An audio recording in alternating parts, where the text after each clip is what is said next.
જય દ્વારકાધીશ મિત્રો 365 દિવસ બ્લોગિંગનો આજે આપણો દિવસ છે 52મો સવારમાં ચા નાસ્તો કરીને હું નીકળી ગયો કાલાવડ જવા માટે અને જોઈ લ્યો કાલાવડ આવીને મને એક વાત ખબર પડી જોઈ લ્યો આ ધોરું થઈ ગયું યાર ઠારનું આખું હોડીની માણી નાખી ભાઈ હોડીને સાફ કર્યા બાદ બસમાં બેસીને હું આવી ગયો મોટા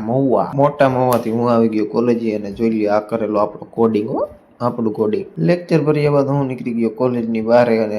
ચાલવા માંડ્યો એજી ચોક બાજુ એજી ચોકેથી બસમાં બેસીને હું આવી ગયો કાલાવડ અને કાલાવડથી ઘોડાને લઈને નીકળી ગયો ઘરે જવા માટે ઘરે આવીને જમીને હું નીકળી ગયો બેનુંને કાલાવડ મૂકવા માટે બેનુંને મૂકીને હું આવી ગયો તો ઘરે જોઈ લ્યો આપણો ફોટો તમને કેવો લાગે છે હું કેવો ક્યુટ છું ને બધું સામાન મૂકીને થોડી વાર વિડીયો એડિટિંગ કર્યા બાદ પછી હું સુઈ ગયો મળીશું નવા મિની બ્લોગ સાથે ત્યાં લગી બધાને જય દ્વારકાધીશ.